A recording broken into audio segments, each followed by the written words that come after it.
Fighting games are well, the fighting games are not really up to whole lot. It's been a little bit of a somewhat quiet couple of weeks. I mean, there's been the Mortal Kombat 12 beta, but I haven't been paying a lot of attention to that, and I assume you haven't either. I've paid a bit of attention just because one of the actual FGC people that I watch is the Ketchup and Mustard channel that they share. Oh yeah, I've seen a bit of their stuff talk about Mortal Kombat 12. Yeah, So yeah, like I watched a couple of their videos about it, but otherwise I haven't really kept up with it either. Cause like nothing I own can run Mortal Kombat 12. So yeah, that's understandable.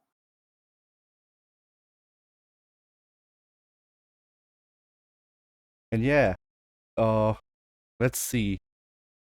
Do I have any news topics? Well, Ramblin' Fantasy Versus Rising open beta pre-access registration starts July 5th apparently. When did I save this? 3 days ago. Okay, whatever. Yeah, it runs from the 5th to the 16th. Okay, Beta access will be July 26th and 27th.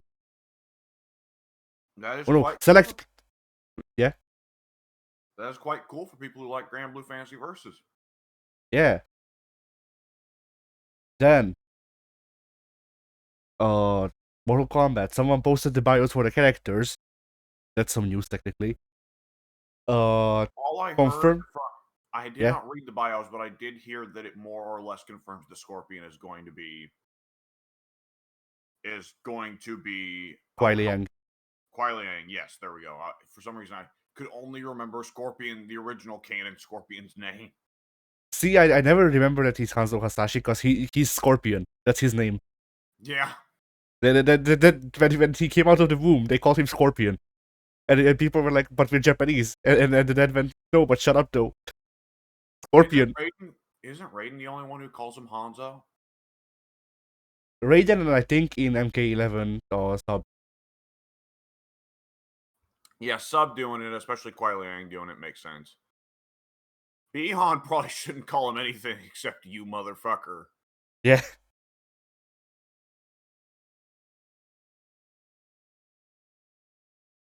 But yeah, Raiden just took like a Liu Kang just took Raiden and put him into his position 1-to-1. Meh. So that's Raiden's Right. character. Yeah, Doesn't Raiden still have the Kamidogu on him? not as far as I could tell. I thought I saw a picture and he still had the Kamidogu on him, even though That would be he's not funny. an Elder God now. That would be funny. Liu Kang give the Like, Kamidogu to Raiden so he can call him whenever. shout out to NetherRealm helping our stupid meme by just keeping it on Raiden. Yeah.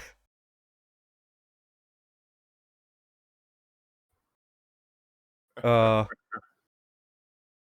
but yeah, that's basically the important bits of the stuff. I guess they actually gave character to Kenshi aside from blind, and that'd be dead because his son doesn't exist.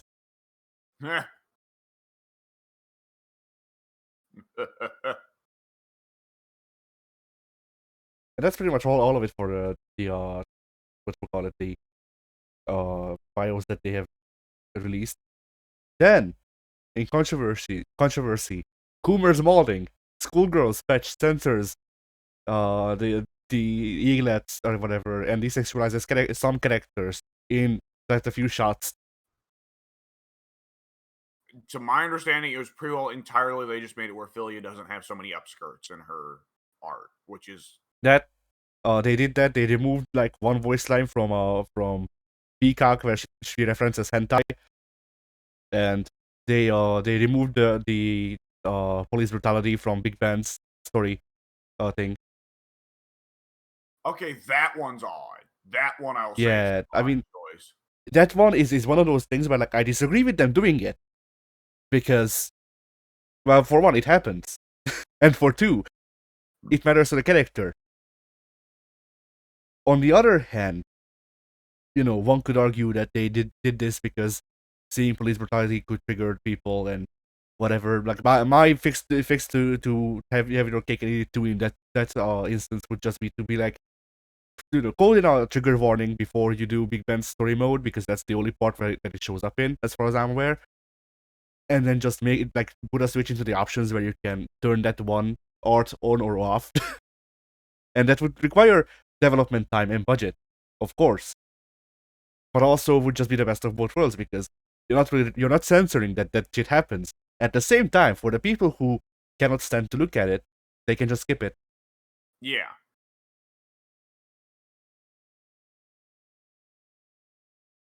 But yeah, yeah, For it to be Philia and Peacock in specific, like Philia's, well, she's a schoolgirl, and I don't care if it's a Japanese tradition. That doesn't change that shit's creepy as hell. yeah.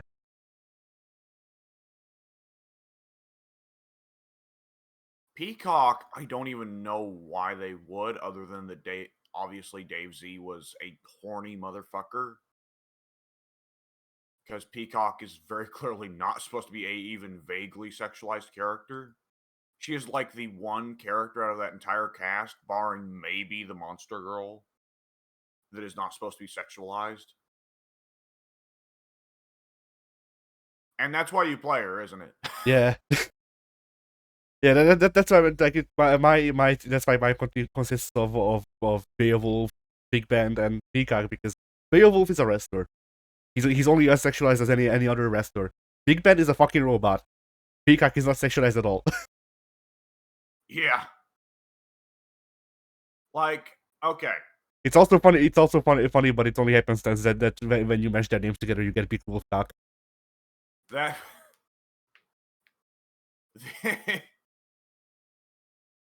Okay, that almost took me off my game a little bit.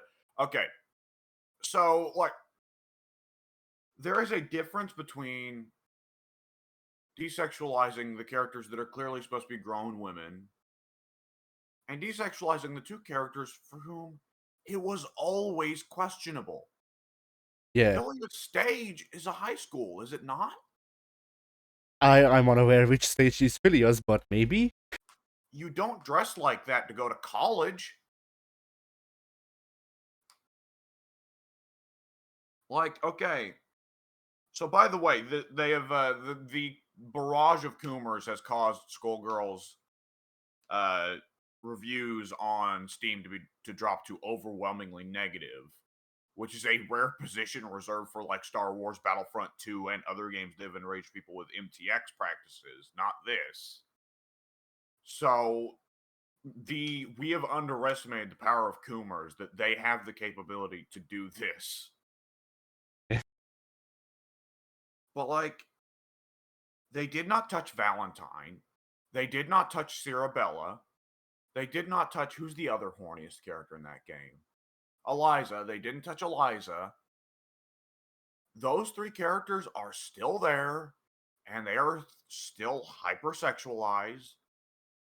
Yeah, even then, like, obviously we have two minds on this problem, because you can understand people liking those sorts of designs. I can. I'm not wired that way. So for me, like, Eliza is justifiable because that you could argue that it's part of her character. But like, why do the other women need to be hypersexualized as well? It's a thing of like, it's the same thing that with like Mortal Kombat and any other fighting game, where like, Melina is there. I'm not the most comfortable with her either, but at the same time, I can recognize, hey, acting horny is part of Melina's character. That's just who she is. Whatever. But it starts being also Sonya Blade, is when both of us start having issues with it. Yeah, I think like with Skullgirls, Valentine I do find ridiculous, because that outfit is whatever. Like Valentine is explicitly built just to be horny and nothing else. And you can look at her design and they'll tell you that. Cirabella, I don't know. Like, some women just do dress that way. I guess. I don't know. It doesn't strike me as that unrealistic. Sonya, yeah, Sonya was always unrealistic. I'm not fucking Ted speaking up out completely out of turn there to say like I'm sick of things being censored, blah blah blah. Like motherfucker, you don't get it. You aren't paying attention. You're speaking up here because there is something you are mad about going on somewhere else. So you're speaking up in regards to completely unrelated fucking things. Nah, Like we all know that we all know that Ted is very much into specifically hentai. He only loves the women if they're 2D and Japanese. Yeah, there we go. Like the horniness, like it doesn't bother me if it's clearly the characters are grown women who are comfortable with it. And that's a big part of why I think Philia had to go. Because Philia is obviously not of that age, and Philia's character is not the kind that is confident with her sexuality. Philia is the kind of character who does an accidental upskirt and then gets all blushed and then goes tee hee, or well, not even tee hee, but like goes don't look pervert, right? Yeah. And I know that Japan being Japan, they're like, well, that only makes my penis harder. I mean, that's not even a Japan being Japan thing. That's just a creepy old man thing. Yes, but Japan loves the creepy old man and loves to support them. I mean, they did. Yeah, I'm not sure how things are right now. I mean, dude, there is a video game that exists over in Japan that is a game about playing as a rapist. That doesn't narrow it down. Okay, That, yeah, you're that, right. that could just be a game about the guy who wrote Rurouni Kenshin. I don't know what that is.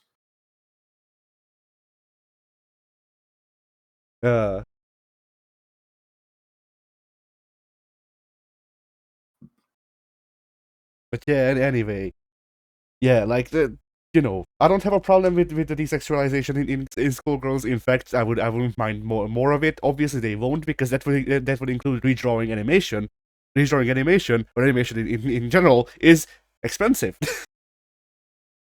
Well, I think, well, for one thing, yes, a big part of the thing is it is a central part to Valentine's design that she has her tits out, and many of the sprites are focused on how her tits are out. But to throw on top of that, the choice here was, I think, pretty clearly made because Peacock and Philia, it did not fit to begin with. Yeah. Those were choices made by Lab Zero, by Dave Z, because the game was built to be horny and something of a send up to a lot of porn. And so it felt like it was even the character who was clearly not sexualized at all in the form of Peacock, let's still throw in some porn references. Yeah. The big band decision, I think, is questionable. Don't get me wrong, police brutality is a very real thing, and if you've suffered police brutality and it gives you PTSD to see it, then that really sucks. But I mean, just about everything that happens in video games could hypothetically trigger someone's PTSD.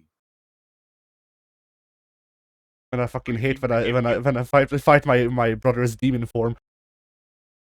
I mean, hey. Yeah. You could say that Devil May Cry could trigger PTSD with how casual the gun use is in that game. That's true. Although while I made that joke, I was like, well, demon form could just be being fucking drunk, so I guess. Like some of these things, the answer has not got to be we need to censor the video game or censor the movie or censor the TV show. The answer has got to be this person needs therapy.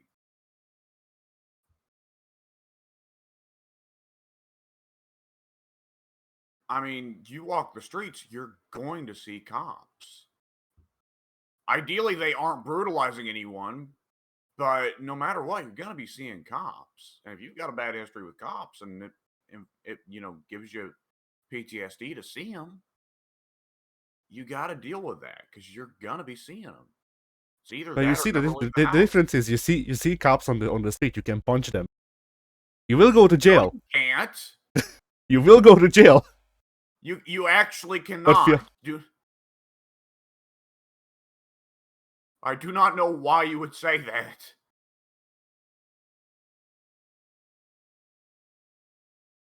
I mean, physically, you're probably capable of doing so. Is what I am saying. Not that legally you won't get into shit, because you 100% will.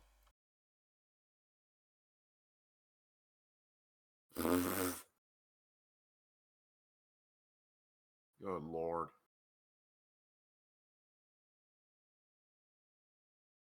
But yeah, Anyways, that and then the eagles or whatever they're called, they removed uh the occult imagery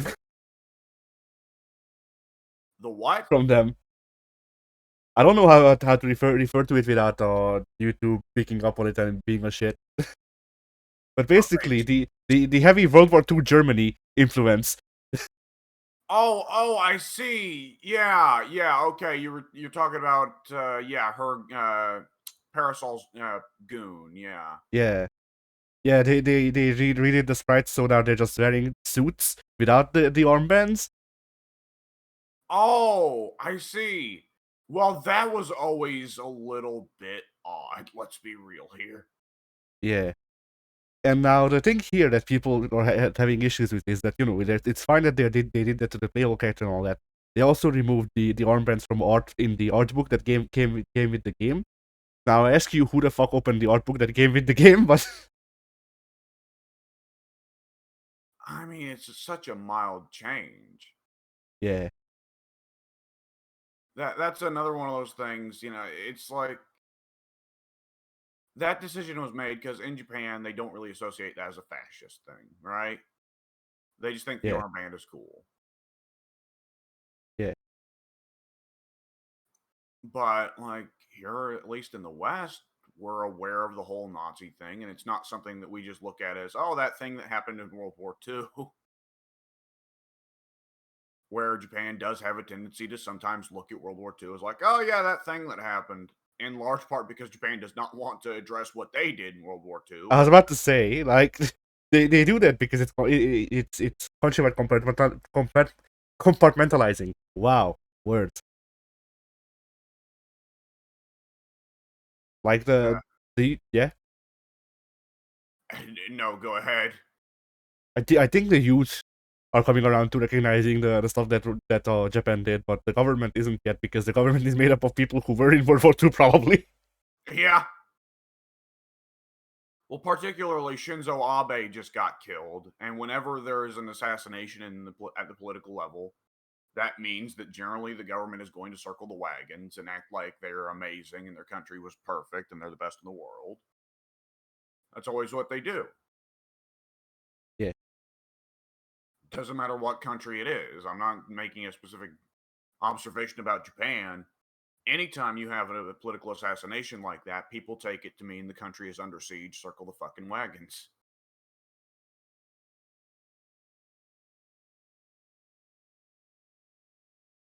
Yeah. Anyways, yeah, this is fucking stupid. Like again, the only bit of censorship I think is really like okay, the art book I can get a little bit of. I at the same time I understand if they want to cut themselves off from it entirely, sure. But other than that, the big band censorship is the only one where I'd say that like there's a little bit of grounds to be mad because you could, well, even like again because like the PTSD thing by all means that sucks, but is that not kind of cutting out the tone of Big Band's story there? yeah. Is it not honestly like kind of what's the word? Like, is that not itself kind of offensive? In a way, yeah, because it's it's what you call it. It's kind of I don't know a better word for it. It's whitewashing the story. It's taking Yes. out the bits that were bad because we can show that. We can show cops can be bad people and that even sometimes cops can be bad people to other cops because Big Ben left the force because of being punched something like that. I forget exactly how the police brutality comes in, but if memory serves, he was a cop and then they did the brutality on him because he wasn't corrupt. and then big band. Yeah.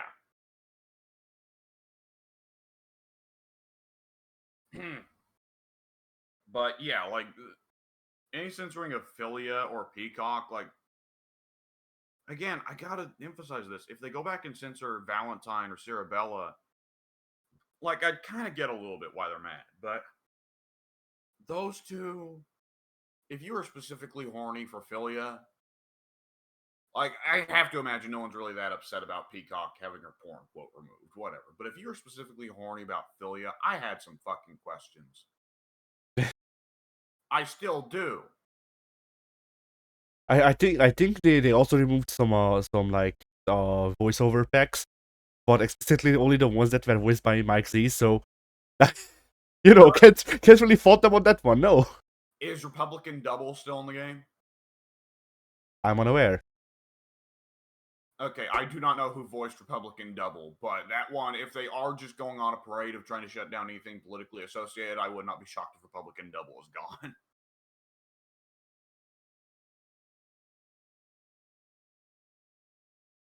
So yeah, that's Schoolgirls, I guess. Then Probably start playing Skullgirls just as a protest against these fuckers. Street Fighter 6 has broken the all-time Evo record for number of entrants. I saw that, and not only that, well, it's a little bit of what's the phrase? Well, the phrase invoked was "Rising tide lifts all ships." Strive also had its all-time record broken. I don't know why I thought you were just gonna say Rising Taku. Rising Tackle rides all ships. What?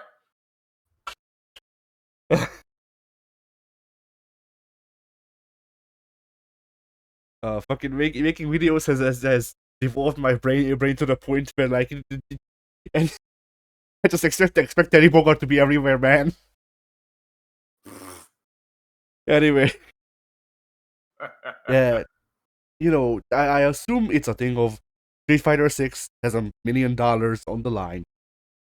People signed up for Street Fighter 6 because it has $1 Not million at on Evo, the it line. doesn't. Oh, was it the Capcom Cup thing? At the Capcom Cup, it does. Okay. Evo ain't putting up the 2 mil. Good Then lord. whatever. Either which way, I figure people were like, "Hey, Street Fighter 6 is good. I'm gonna sign up for Street Fighter 6." Well, I'm already at Evo. I might as well sign up for Strive since I already played that game. Because I've seen a lot of Strive people being like, "Hey, I just picked up Street Fighter 6. What?"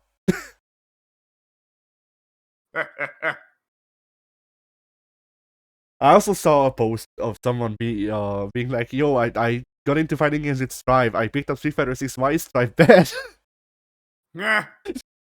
Which was for one very vindicative, but also very funny. That they just kind of laid that so bare. That is very funny, yeah.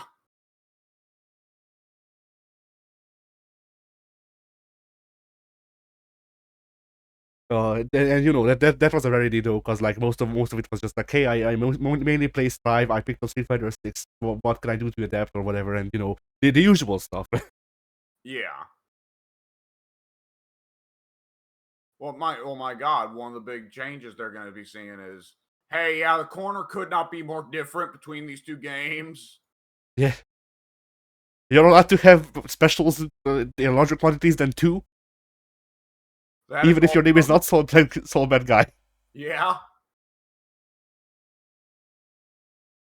For one, the characters are not divided. The roster is not divided into characters that Izuwatari loves and characters that Izuwatari doesn't care for. Yeah. We didn't rework every single character to suddenly have a new gimmick that changes them. Instead, we reworked the entire game to have a new gimmick that changes everyone. I was about to say, fuck hang you, on, motherfucker. We kind of did. But yeah, but Wonka, at the very least, is a very different beast than he's ever been before. I don't know, because I played against the Blanca recently, and they played mostly traditional. And it worked fine. I mean, I'm not gonna say that you're gonna win Evo with the traditional Blanca, but you don't have to use the new stuff. You're just supposed to, obviously. So I'm gonna say something. I was kind of figuring when I first saw Dive Ball I was kind of thinking like, oh, what an oddly situational tool. I don't know about this. I know. Let me tell you, I played against a Blanca that liked his dive ball, and let me tell you, that taught me I'm not allowed to pursue Blanca, who's doing back jump. He can back jump freely. I can't do anything about it because anytime he back jumps, he can get me with a dive ball, and I I can't need. do nothing about it. What you're saying is I need to learn how to do dive ball. Yeah, dive ball makes it where Blanca can just retreat safely. Nice. But yeah, I believe that's all of the news that we had. Then, I suppose let's get these out of the way because they won't take long. Let's see. All right, in light of Mortal Kombat 12 having a beta, someone posed the question: what about Mortal Kombat that you find yourself difficult to get into? I I find myself difficult to get into. It's worded very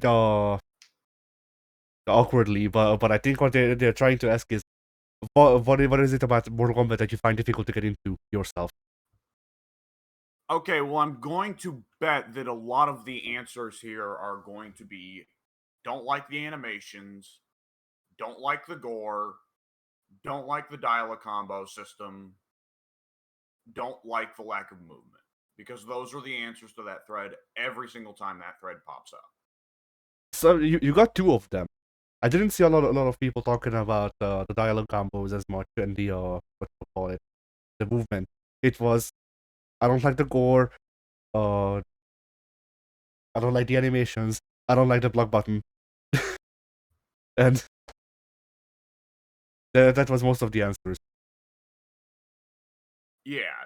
So yeah, the same thing. It's a point that's been hit over and over again. Some of the stuff, like I think the block button complaints are definitely fair. I get that. The animation stuff, I still don't see it. I mean, don't get me wrong, the crouching kick animations are goofy, but I mean, is it really like?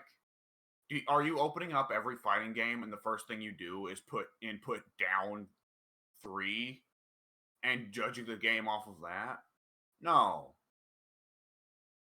I don't know. I like the Mortal Kombat thing. I'm so sick of so fucking much of it because so much of it just boils down to fucking tribalist bullshit of either West superior or East superior.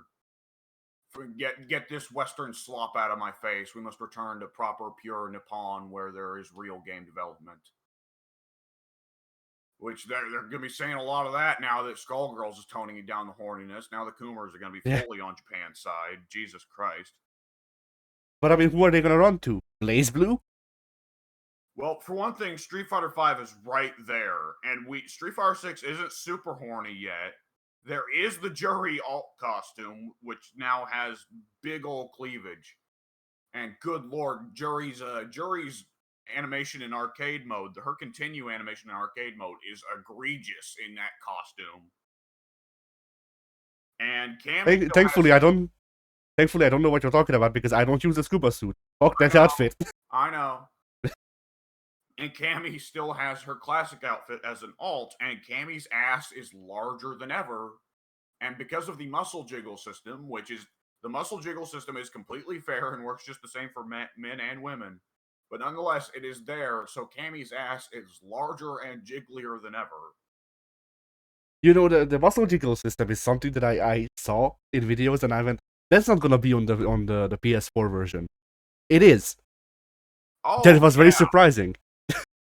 just pop open Geef and just start hitting his kick buttons and watch his thighs start. Oh, I don't need to pop open Geef and do that because I just need to load into a match against Geef and then when he loads in, his thighs just fucking vibrate.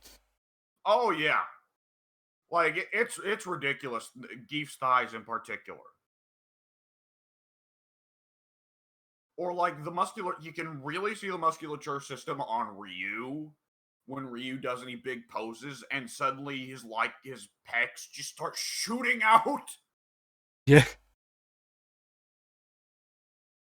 Like at a certain point, he can do the fucking booby bounce with his pecs to the opponent.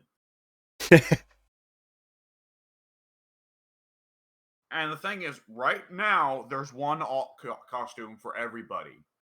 We know that Capcom would be fools to not put out loads and loads of Chun-Li costumes. Because Yes. Chun-Li costumes sell. And Chun-Li costumes can pay for all the things that you and I want. Like Sodom. Like, bring it. We will see Eagle fly into frame. No, spin into frame. And printed on his back is, this character was paid for by Chun-Li costumes. Yeah. Not even Chun-Li costumes, just Chun-Li's ties. Yeah, like, it's... Speaking of ties, well, before I forget, they have a title that I'm not sure if you've seen it, but every time I look at it, I think it reads ties enthusiast, and I'm like, why did they put this into the game? You know why they would. You know why they would No. put that title in the game. Well, yeah, I know, but still, but it says tights enthusiast. Yeah, I saw Tights Enthusiast as well. Yes. But every time I look at it, I see ties enthusiast, and I'm just like, this is why do I not see more Chun-Li's running this?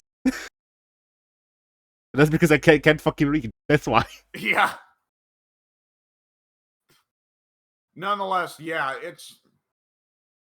I was thinking about this specifically yesterday as I was recording a bunch of Street Fighter 6, and I got matched up against a Chunners, and she was playing the regular costume, which I thought was a little bit odd because the alt costume is right there. But then again, a lot of people haven't popped into World Tour to do that.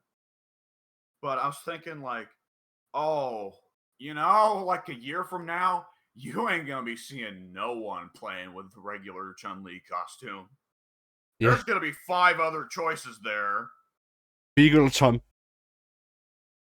The funny thing is, I think I've mentioned this before, but Ken specifically got no costumes in Street Fighter V.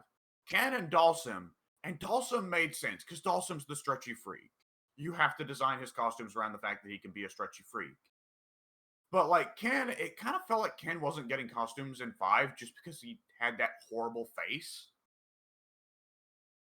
And now Ken actually has a proper face and hair, so he's going to be getting actual costumes. It's going to be weird. Yeah. He doesn't have to be Rock and Roll Santa anymore. Or Angry Joe. I did see that they're doing a what is it? Do you call it Spy Cross Family? Spy versus Family? What's the name of the anime? It's Spy Family. Spy Family. Spy yeah, the X is silent. Which I could immediately see in that little bit of art. Okay, so that's the one that's getting that's the costume that Chun-Li's getting. Can we get like a business suit costume on Ryu? Is that what we're going for here? Business casual. That would be funny. Yeah. I mean, I showed that set of modded costumes on the Discord for the wrestlers for various Street Fighters, which would be cool to see as an official DLC. Maybe change which wrestlers get prioritized, though. Definitely. Like, obviously, I'm in favor of a Rhea Ripley costume from Marisa. And a John Cena... Okay, Navia. Rhea Ripley. Rhea Ripley, shut up.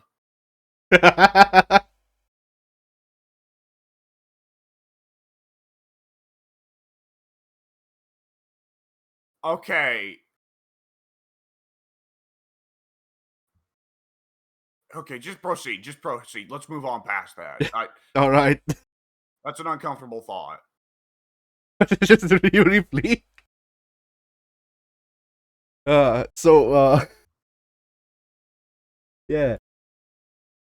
Then.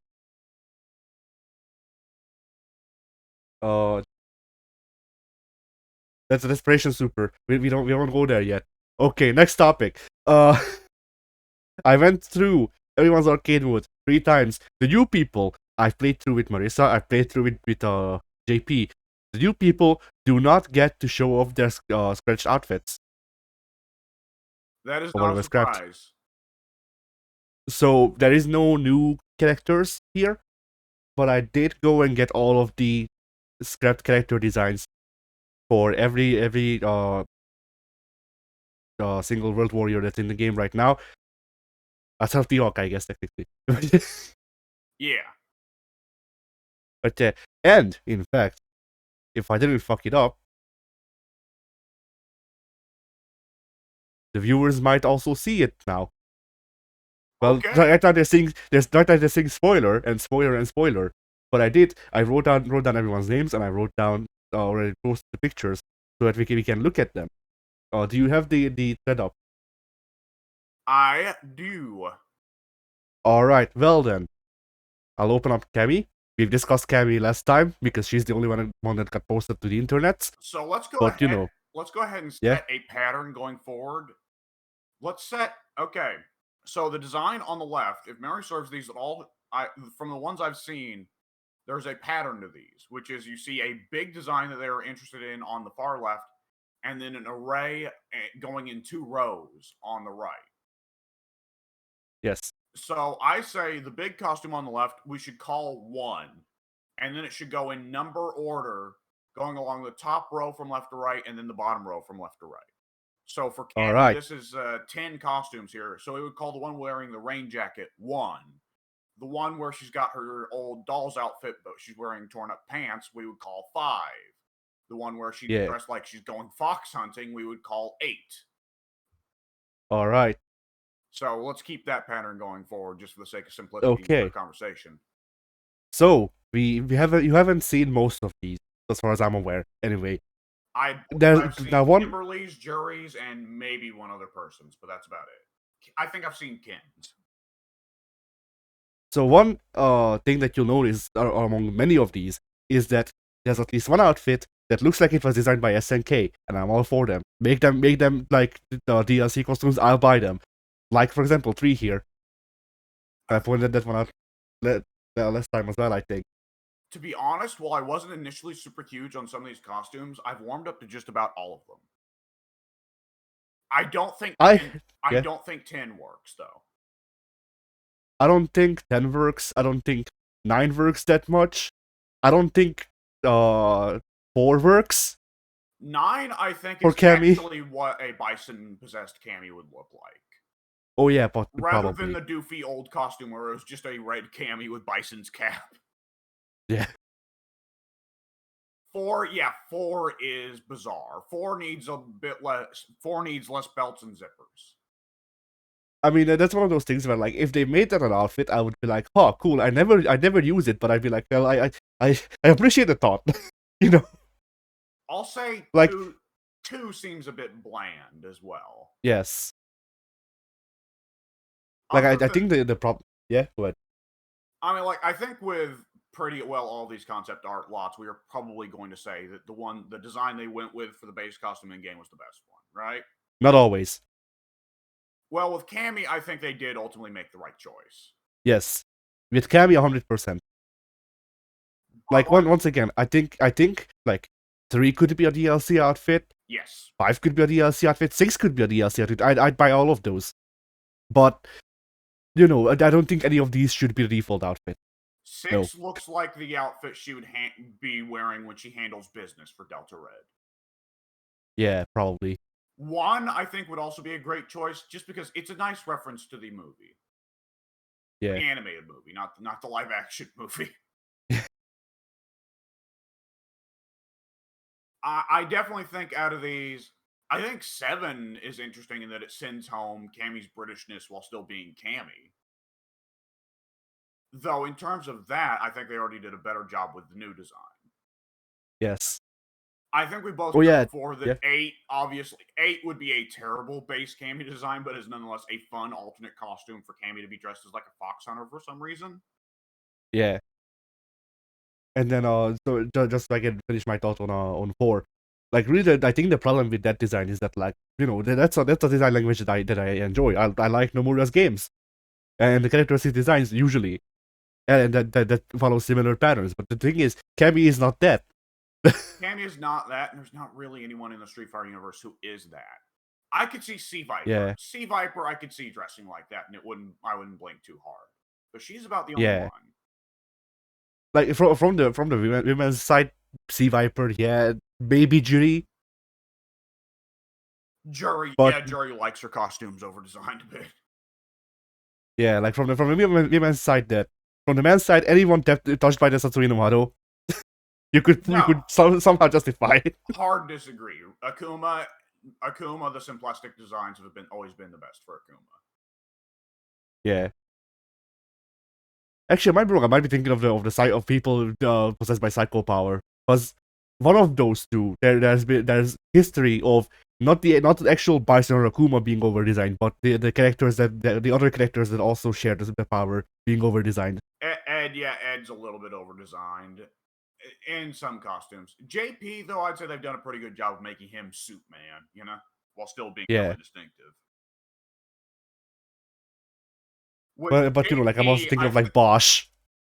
yeah, I think we all already know what JP's first DLC costume is going to be, and it's the one that he wears in everybody's arcade mode cutscenes. Yeah. Which is sick, by the way, and a big difference from JP's currently two existing costumes. So it would be cool to see. Yeah. All right, I guess let's move on to Ryu then. Yes. All right, there you have it. Ryu.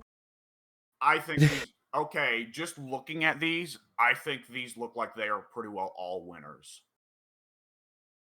See, I'm the opposite way. I look at all of these and I go, well, these are sure all like all of them are work in progress versions of what we got in the base game. 5 seems the most uninspired, but that's because I mean, for one thing, getting the sexy Ryu beard without the sexy Ryu shirtlessness feels a little bit odd. And throwing on Oro's little thing there, it shows character development. It shows what he's been up to between 3 and 6. Whereas there, he's missing that. Yeah, I do like one. I do like the one that they considered What? because yeah. Yeah, 1 is very interesting. It goes in a different direction where he's not growing the beard, but he's instead growing out his hair. Yeah, but like I don't know, like it's a difference of the Ryu design that they went with is more like Hermit Master. This is more I am living on a fucking road. I have no money. Yeah. Like this is a lot more hobo Ryu than the current thing that we have. And then I like how 4 is like you can see similar design elements between 4 and Akuma's outfit that they went with. 4 Ryu looks like a Mortal Kombat Ryu. Kinda, yeah. I am personally a real big fan of 8. He looks like he's ripped out of Assassin's Creed, but nonetheless, I'm a real big fan of 8. Oh yeah, the 80 is neat. Like, honestly, yeah. I will say 7 is definitely the most boring. It just looks like, hey, it's Ryu, but now he's taking the sleeves down on his gi. What? Yeah. I mean, like, I'd say that 7 is like 4. It's a Mortal Kombat design, but like more 4 is the either the traditional or the new Mortal Kombat design, and then 7 is the 3D era. 7 is sexy Ryu without the beard, which is just Yeah. boring. And then 6, I don't like the arm thing. The arm thing is a questionable choice. 6 Ryu looks like the protagonist of an anime of some kind. I mean, he's supposed to be the protagonist of an anime, but like he looks like. Well, he doesn't look like a Street Fighter character. He looks like a character from, Attack on Titan. No, I think he looks like Tetsuo. 2, I gotta mention this. 2 gives me big Sagat vibes. Kinda, yeah. Like 2 and 3 do not look like natural developments of Ryu's character. They look like if Ryu went down different paths in life. Yeah. Like I 3 mean, is the like only Ryu never settled with anybody, never developed any relationships with Ken or Oro or Sakura or anybody. He just kept fucking walking. yeah. And as a Do result, Ryu looks the most like a fucking train wreck to me. Yeah. I mean, the thing they do that keeps it from being Sagat is that his kneecaps are lower. Yeah. That's how you know. Yeah, yeah. Alright, I'm gonna scroll down to Ken. There we These are go. some odd ones. Yeah, Ken has a mixture of, okay, I can see that, and what? Yeah. Like, one. What is that one design? Honestly. One is like, I guess, supposed to be Ken that is settled into being a Masters Foundation douchebag. Oh That's yeah, what I'm picking up. Joe Crypto Bro Ken, yeah. This is what he looked like before he got outed. Yeah. 5 is just the dude from God Hand. Yeah, although I'm fine with that. I like that design. It's alright. You don't see many sleeveless trench coats, though, for a reason. Yeah. Although Uh, my personal favorite, regardless of how much it fits the character, out of these lot is 7. no. The best out of this lot is 10. Ken, the thing that completes Ken is look at his face. The bags under his eyes, that is Ken pre-downfall there. That is Ken pre-nice shawl. Ken is doing fat fucking rails to stay up all night to get up on getting those NFTs as soon as they show up, as soon as they pop up. He is keeping on top of the market. I also don't mind 9, but it for if like 9 is a 9 is hot Ryu, but but instead it's hot Ken. I mean 9 I think with some rework could be violent Ken. That's basically my reasoning for being like that's good, but not necessarily for like base Ken. 9 You is know? 9 is violent Ken after he calms down. Yeah, pretty much. And what is 8? What is 8, why? I almost would kind of get it. Like 8 feels like Ken still. 8 looks like it should be a Sean alternate costume, not a Ken alternate costume. 8 to me just looks like they like 8 looks like the guy who designed Luke's default outfit for Street Fighter 5 wanted to design Ken. 7 Ken makes your coffee. Maybe. 6 Ken is an interesting evolution of a Street Fighter 5 design. I like the ponytail.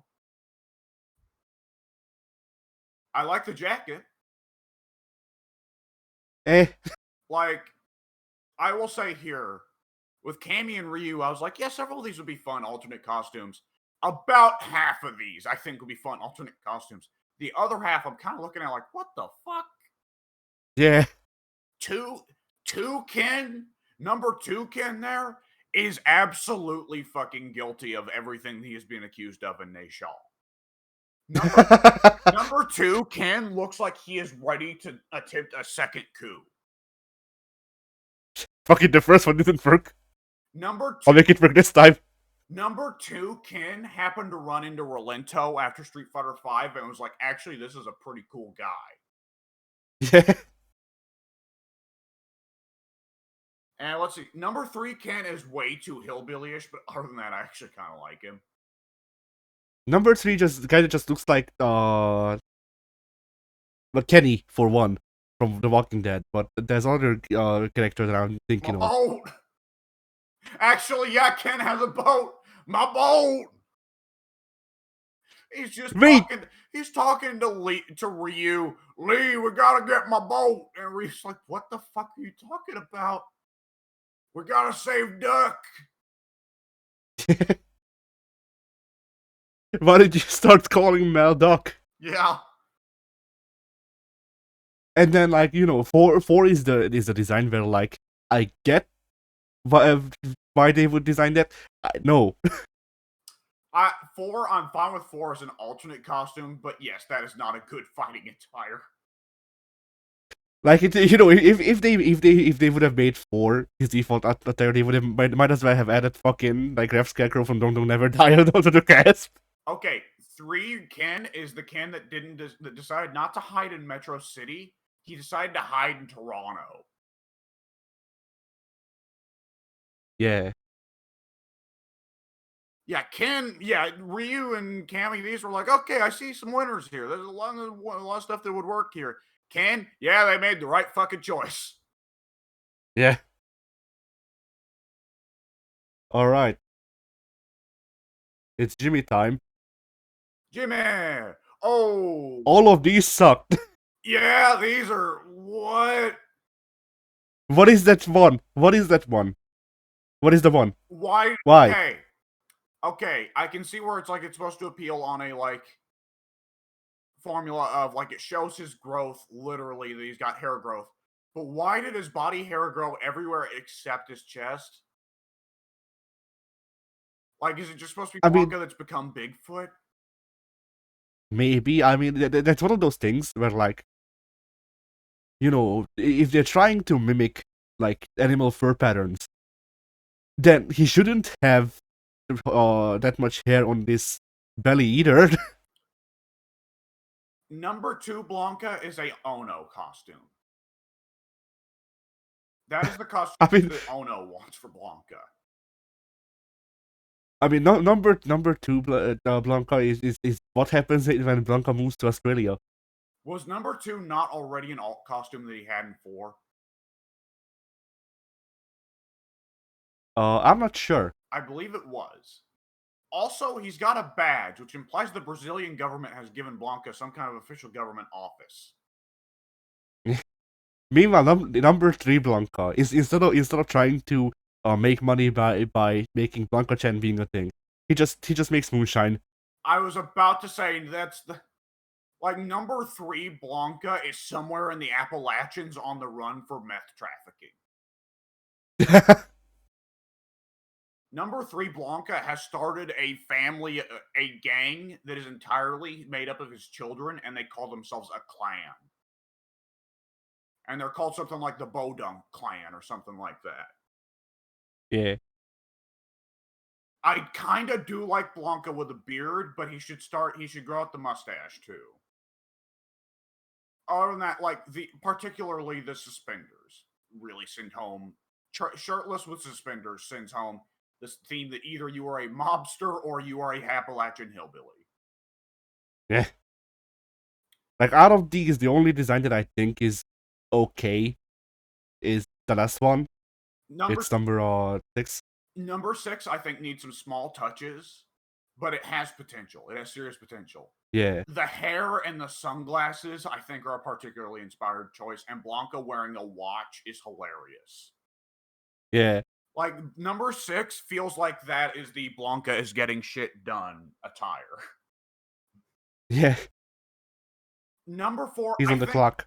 I think Blanca wearing a suit has potential, but they need to go fully into. He needs the dress shoes. He needs to be wearing full suit pants. There needs to be a tear in the back, though, because they're too tight, and he doesn't know that he can't just bend over in a suit.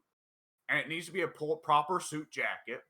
And it needs to be kind of a dopey one with, like, the elbow pads and shit, and obvious shoulder Yeah. pads. Yeah. Like, it should not be this weird office worker stuff. It should be the Blanca thinks he's going to be making a multinational conglomerate built around Blanca Chan, and that's his business Yeah. get up. He has a top hat, but it's torn. Yeah, it's got the little thing coming off. It's the top is coming off. Yeah. Yeah. Number 5, that could be a fun, goofy summer alternate costume, but that is not the main Blanca costume. Yeah, no. Also, if we're gonna do number 5, the the fanny pack needs to be on the front, not on the back. Yeah. It's funnier for it to be on the front because that's Blanca. Man, how the fuck did fanny packs come back? I'm not sure. The fact that fanny packs came back, I think, proves that nothing is killable in the world of fashion. Yeah. Anything can make a comeback. I look forward to more Jinko jeans. I at this point, man, at this point. Shall I move on to Ed? Honda. Yes. Ed Honda. Not the guy who was just named Ed. I forgot about him when I said Ed, but the moment Ed left my mouth, I was like, no, wait, that dude is coming. So speaking of electric Honda, these sure are designs. Ew, what the fuck? What the fuck? What the actual fuck? Okay, 2 is alright. 3 is alright. 6 is a fun joke costume. Okay, let's not even acknowledge that boring one that's just Honda wearing a shirt and jeans. But like costume 1 in particular, which is just the classic Honda costume, but they made the straps coming off his skirt a little bit thinner to sensuously expose his groin. Yeah. Like I like the shoulder tattoo. I like the wrapping on the elbow. Those are both things that worked about Honda's design in 5. But otherwise, it's a little bit boring and it just looks a little bit goofy. 4, I'm not liking Honda with slick back hair. There's something wrong about that. 5, I don't know. I don't know about that. There's See, like to me, all of these look roughly the same aside from 2, and I guess, well, 3 6. 3, he's got the crazy body paint going on, and he's got like the kind of godly thing going on with the waist wrap where it's got the symbols going on. Like 3, Honda looks like Honda if Honda reaches the level of Yokozuna. Yeah. Not the rank, the wrestler. Yeah, yeah. Like 3, Honda is final boss Honda.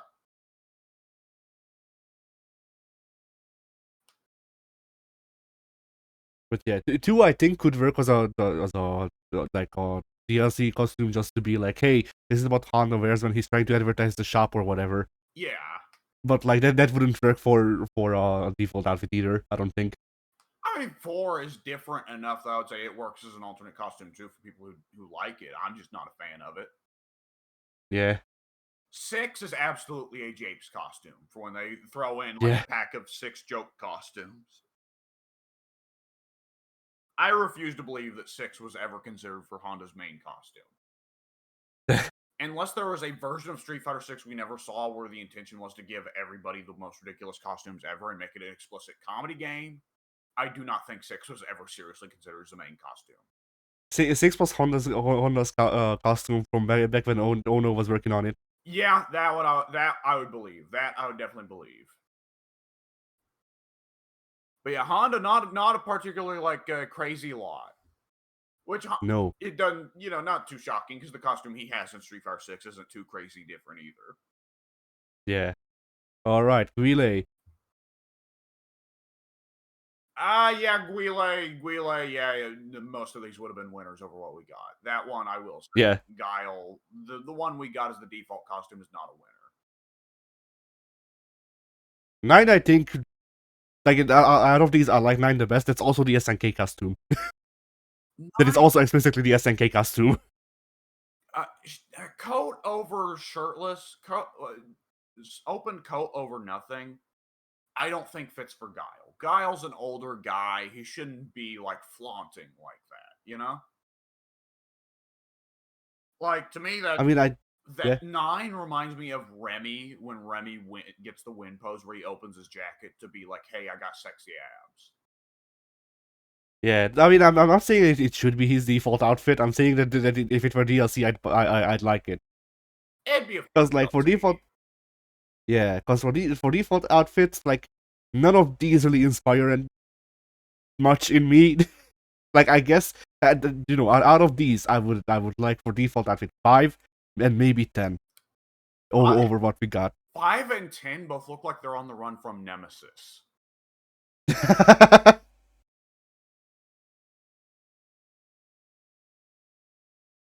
Shout out in particular to the Bizarro one that is 8, which is just Guile has stolen the attire of Paul Phoenix. Yeah, why not? I guess because they're the two goofy hair boys of fighting games. I guess. I will say, the decision to go for full blonde beard instead of goatee works a lot better than the little blonde goatee, and as a result, I think number 1 and number 6 both work pretty well. Yeah. Number 6, though, definitely should be an alt costume. It does not look right to have the shoulder cape jacket on a primary costume, right? That's a little bit too flaunty, especially for Guile. Yeah, I mean, I don't like the stewardess outfit that Guile has had, but also my problem with number 1 and number 6 both is just the rolled up sleeves. I don't like them on Guile. I love Although sleeves. I have a leather jacket. I sometimes roll up the sleeves. See, that bothers me when I roll up sleeves, and I also don't like it as an aesthetic thing. Well, But at the same time, I'll take them over whatever the fucking that is the rolled up like short sleeves that Gal has right now. I will say also, like, okay, 7 is the most unremarkable, so let's not even bother acknowledging that one. 2 is like Guile has decided to leave. Again, Guile has just become a hired killer in number 2. Yeah. Number 4 is just maximum dad Guile. Number 4, Guile went home and became a family man. I don't know. I feel like number four is what Gal looked like at the start of his marriage, and then number 1 is what he looks like now. Oh God, he got sexier as time went on. Yeah. Number 4, Guile is trying to explain to his daughter why these train sets he spends so much money on them. Yeah. Like number 1, Guile, I will say for Guile's story in 6 to be he's trying to help Ken, he's on the hunt to help Ken. Number 1, number 1 sends the most vibes to me of Guile is off on his own, separate from the military, off on a mission of his own. Yeah. But yeah, really, like out of these, I would say 8 is the only one that I would say is weaker than the costume we actually got. These all the rest I would prefer, even if like number 4 is kind of goofy. Yeah. But All right. I'm not too Yeah. worried because honestly, with Guile, the classic costume looks so great just because Guile is fucking enormous in classic costume in 6. Yeah, just a bit. Like the dude, like it makes you realize just how insanely huge Guile's shoulders are. It's all those Sonics. Like the dude is making Batista look tiny. Yeah. All right. I'll open up Zangief. Now, with Zangief, you can just see obviously what some of these outfits are. Number 1 is Tanahashi. Yeah. Number 5 is Chono. Yeah, number 5 is Chono. Number 2 is Kushida. Like, number 2 is super Kushida. It's even got the hair. Good God. Number 6 is Nakamura when WWE puts him in the cleavage exposing outfit because they're ashamed of his man boobs. Ah. Like, those are all very explicit. I will say, out of these, the Chono, Tanahashi, and Kushida costumes, I think, are all winners. I'm not so much on the baldness on the Chono costume, but I do think they're all winners. The question with Geef has always partly been for alternate costumes, how could you put a shirt on Geef and it not feel like it's a disrespect to the character? These are all ways, like the Tanahashi and Chono costumes are ways to give Geef a top and it still feels like it's something Geef would wear, right? Yeah. 7, I think I also like the look of, but then that also just reminds me kind of Xbox, so. Yeah, 7 I think is a solid one. I think that 3 is great japes. It's funny as hell. I guess. He's Like, definitely got a leather daddy look going on though. I mean, three is Zangief's outfit in his WWE run when he feuded with Hogan. Yeah. I will say out of these 8 is the most like nothing has changed. He's now wearing the colors of the Russian Federation rather than the USSR, but nothing has changed. And I don't think right now people want to see Geef flying the colors of the Russian Federation. Yeah. I wonder what 4 is a reference to. 4 has to be 4. I'm kind of getting Satoshi Kojima vibes from it, so maybe it's supposed to be him. Maybe. I do dig the idea of keeping Geef down the path of actually like costumes inspired by real wrestlers. I think that is a cool idea to keep going down. Yeah.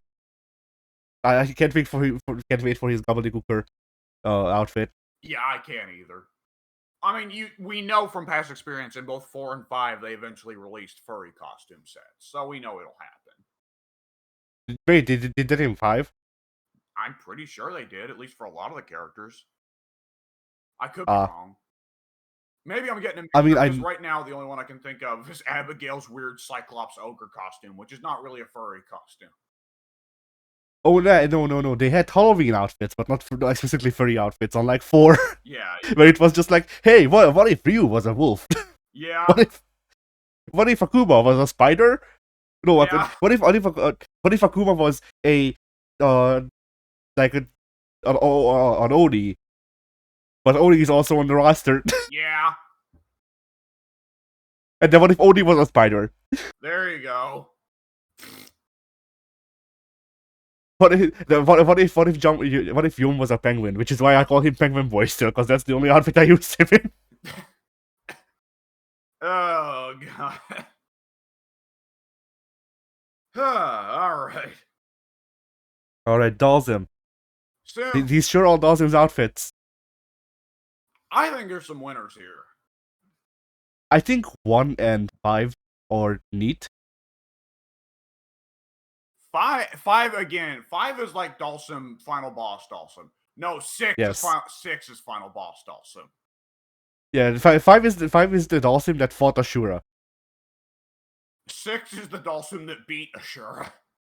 Yes. 6 Dawson, it is bizarre to see Dawson with hair.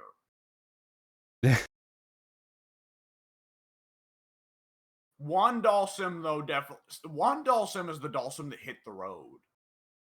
Yeah. Like, one Dawson is the one that's like, I need to track down Ryu. He needs to hear about this shit. 3 Dawson, I think it's really cool that 3 Dawson, his beard has grown so long he's wrapped it around his neck. I think mix the costume of 2 Dawson with the wrapped around beard, the coiled around beard of 3 Dawson, and I think you'd have something. I don't know. 2 and 3 to me just kind of feel like what we've always had for Dawson. I will also say the decision to switch his body paint from red to gold is an interesting choice of 3. I like that. Yeah. 4, I don't know. It's an interesting idea for his toga to wrap around his neck, but other than that, eh. 7 and 8 aren't particularly remarkable either. 8's just kind of visually busy a little bit. Yeah. Like, to me, the clear winners here are 1, 3, and 6.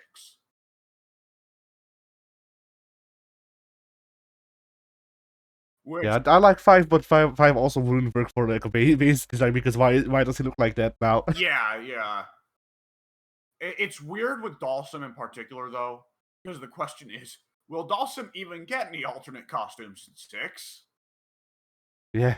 It's difficult to say. One has to assume that they're now more adjusted to working with Dawson's stretchy bullshit, because you can put so many player costumes on Dawson through World Tour avatars. Yeah. But nonetheless, maybe there still is that thing in 5 where they don't want to fuck with it because, you know, so many of the costumes would have to look freakish at several points. Yeah.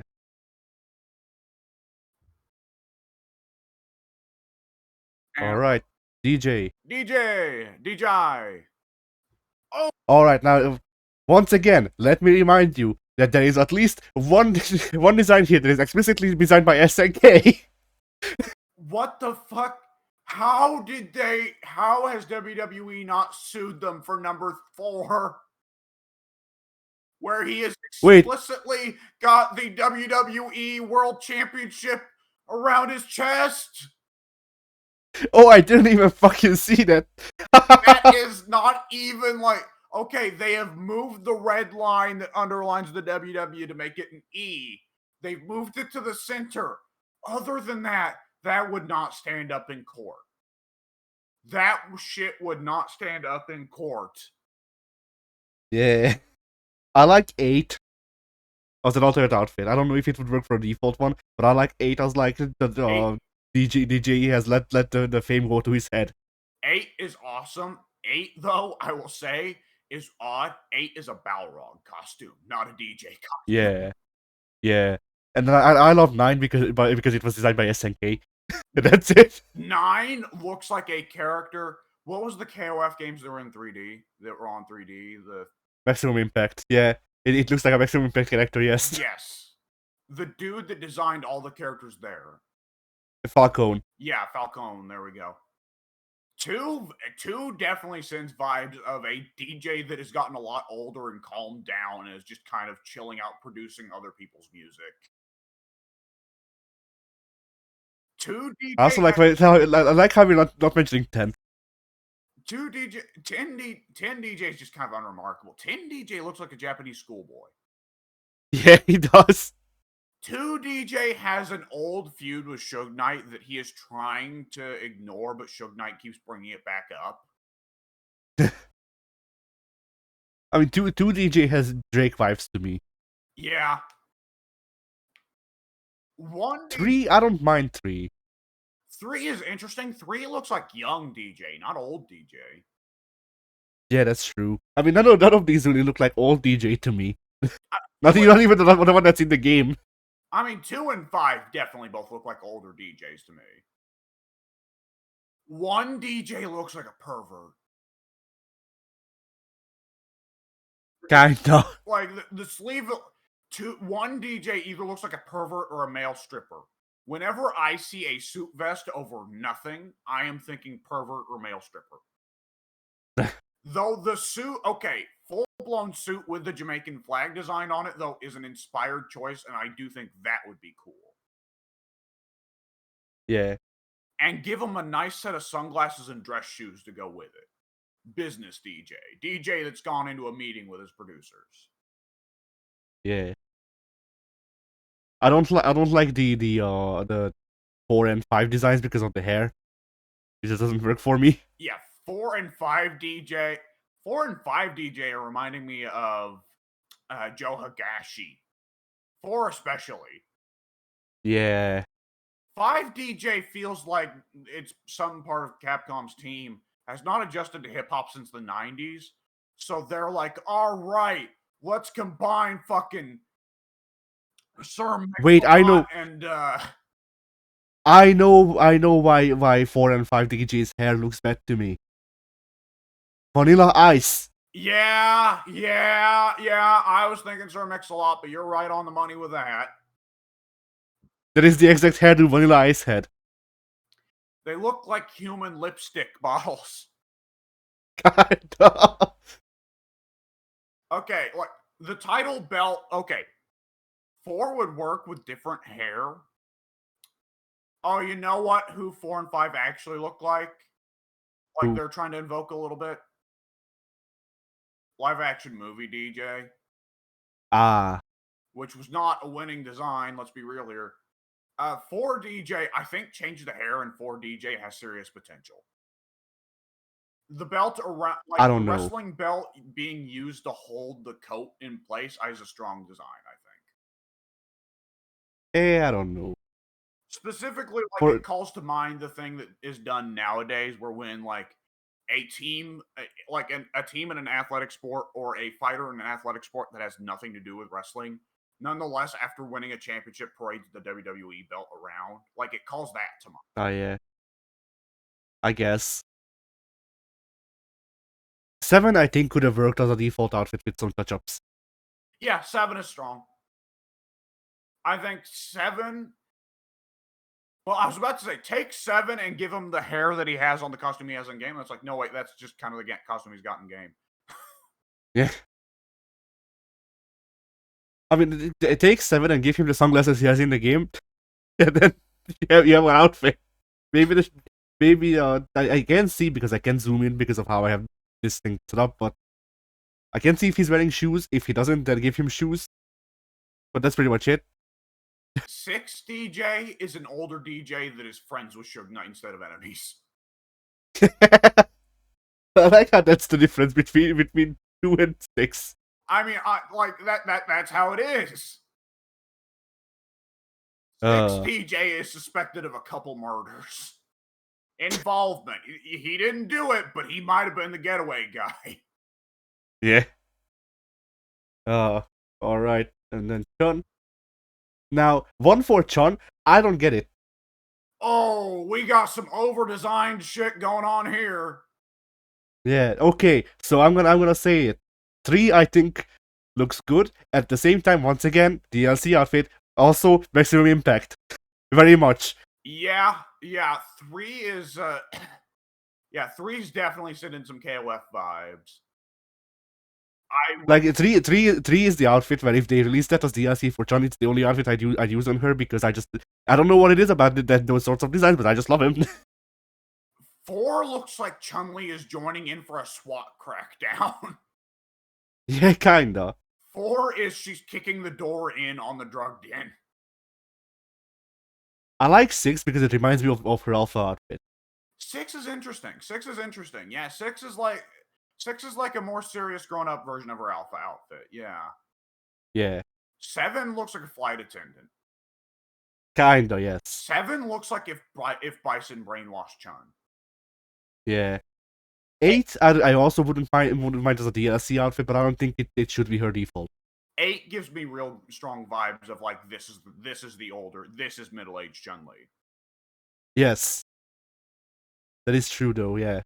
Okay, I said 7 looks like a Bison Chun-Li. 9 looks even more like a Shadaloo Chun-Li. Holy shit. But you see the differences in 7.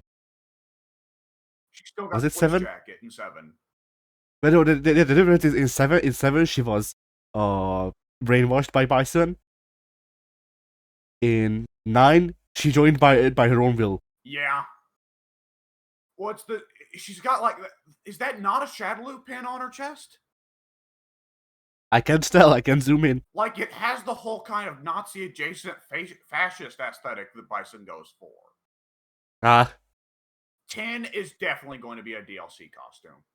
yes. Guaranteed. Although I'd say out of all of these, 1 and 10 are the worst. 10 is a Nina costume. 10 is an Anna. Yes. 10 is an Anna costume. I will say I like it though, but I play Anna and Tekken, so you know. Yeah.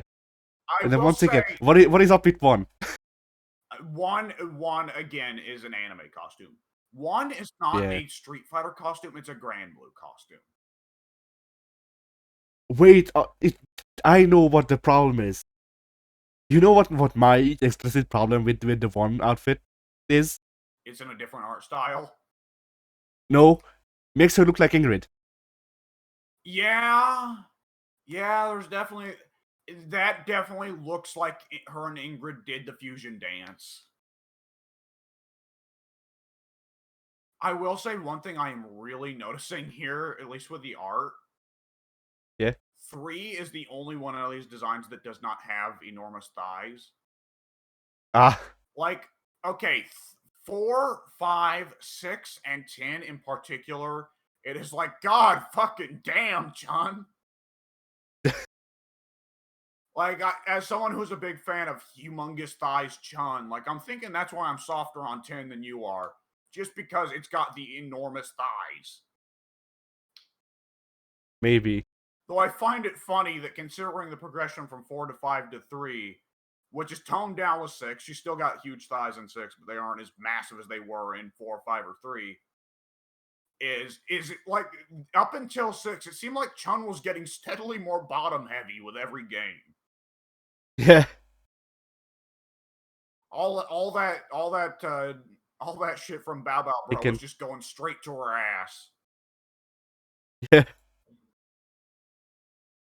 She's gotta give her a better talking to. Yeah. Alright, and then Judy. Oh, Jury, okay, we weren't gonna okay. We can continue with Chun if you want. Let's just hit Jury. Alright. Okay, I'm just gonna say right out of the gate 1 is a winner. Yes, there are multiple outfits here that are winners. 1 is a winner. It could have been her default outfit. I wouldn't have complained. Let me see. 5 is a DLC outfit. It should be a DLC outfit. Yeah. 5 is older Jury. 5 is what older Jury would look like in my head. I like that she's flipping you off in the concept art. Look at her hand. Yeah. Yeah. And the 7, I need that outfit in the game. Right now. 7 is a winner. I'm a big fan of 6. I'm not. 6 to me is what Jury would look like if she went straight. Like she's still got that. 6 is what Jury would like if it looked like if she was straight. You're right. 4 is weird, and like I know you're not gonna be a big fan of 4, but 4 is interesting. Like 4 looks like Jury has just fully lost it. She has lost. I mean, 4 looks like turned into some kind of yeah. fucking alien. I mean, 4 looks like two things to me. 4 looks like Lee Chaolan's alternate outfits that's supposed to be S&M, which checks out for Jury, honestly. Yeah. But also she it makes her look like Lambda. Yeah. 4 Jury looks like she has forgotten how to do anything except kill. So she's forgotten how to do anything except kick. It's all she knows to do. 4 Jury is the version of Jury where she has degenerated so far that Seth just keeps her like in cryogenics and lets her out from time to time. Yeah. 4 Jury, the camera pans over to the cryogenic vat and she's making the Austin Powers pose. 2, I don't like 2. 2, I like the idea of the pocket chain. I like the idea of the pocket chain built into a web. I get the aesthetic. That doesn't change that it looks Kingdom Hearts. It looks Nomura as fuck. Yeah, I mean, you know, it's one of those things where, like, once again, if it was an alternate outfit, I guess I might use it once or twice. No, not if 7 is also an alternate outfit though. But you know, it's one of those things where, like, for alternate outfit, I think it could work. For a default outfit, no. 3 couldn't work at all. 3, I'm just gonna say it flat out. Given up on being a fighter and decided she wanted to be a street dancer. I mean, 3 Jury is just 3 Jury has just watched Suicide Squad and decided to become Harley Quinn. Yeah. No, 4 Jury has decided to become Harley Quinn. For that movie in particular, that movie's version of Harley. Okay, then I guess 3 Jury watched the Batman animated series and decided to become Harley Quinn. Yeah.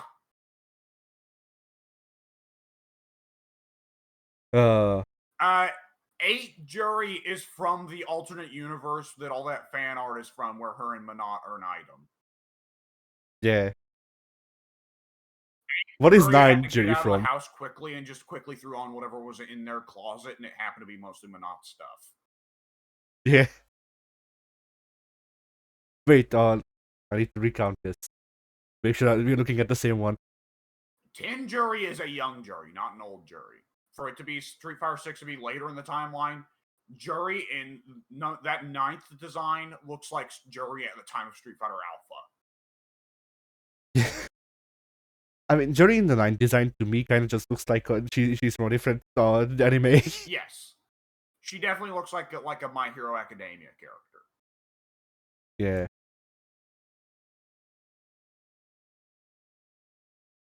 But yeah, like, honestly, the design, with the Jury design, the 7 Jury design, is basically just taking everything I like about the aesthetics and just putting it on Jury. More or less. Like, 1, I think, is a little too similar to her actual in-game costume to get in. But 4, 5, 6, and 7, I think, are all winners. Yeah. I mean, you know that 6 would be over, or not 6, 5. 5 would be over would be over with the Veep crowd. You know, 6 would be over with Wooly. Yeah. Oh, you know what would be an issue with 5 for so many people? What? Look at her feet. Ah, right, shoes. Uh-huh. There's mods for that. In fact, oh yeah, on the actual official Street Fighter Discord, I've seen people being like, "Hey, is there a mod to give Jury shoes?" And someone actually linked the Nexus page. Yeah, that makes sense. And you know, it's one of those things where, like, man, I wish I had a PC that could run Street Fighter 6 so I could mod it. Well, then Jury's pose on the character select for ranked is just her looking at her looking at the bottom of her shoe like, did I just step in shit? Yeah. .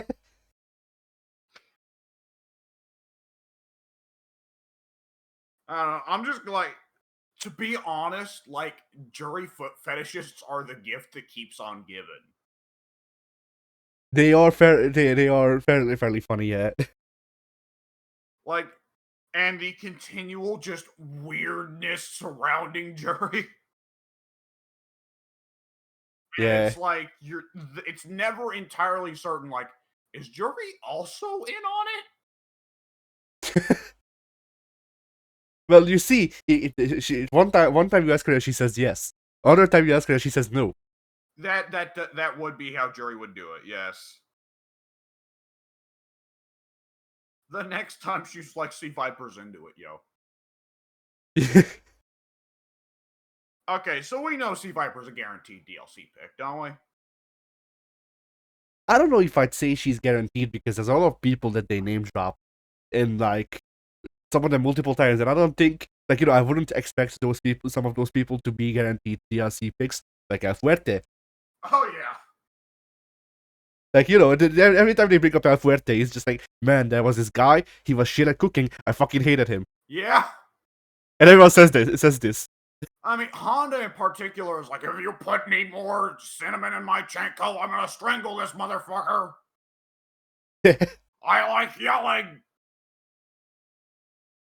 Alright, I guess we've discussed the outfits, so I'll make them go away to make sure that we have performance. There we go. But yeah. So yeah, like El Fuerte is one of them. Sodom. They name drop Sodom, I'm pretty sure, at one point. Sodom is a big question. I think Sodom, has there been any character barring the Street Fighter 1 goobers who has missed more games than Sodom? I don't think so, but here's the thing. No Ingrid. Like, here's the thing. No Ingrid. Do not Ingrid. say Ingrid. Well, no. Oh, I thought you were saying Ingrid yourself, and I was gonna say, well, Ingrid is not a Street Fighter character. Technically. Oh, God. Yeah, but yeah, there's also the argument to be made for Eagle and Maki, I guess, because they were in Alpha if you count Upper, but yeah. But yeah, like Sodom, more Upper. Yeah. But yeah, like the thing that's weird with Sodom is that we were like, oh well, if they even if they include Sodom again, they're gonna rename him whatever. There's a guy I noticed this.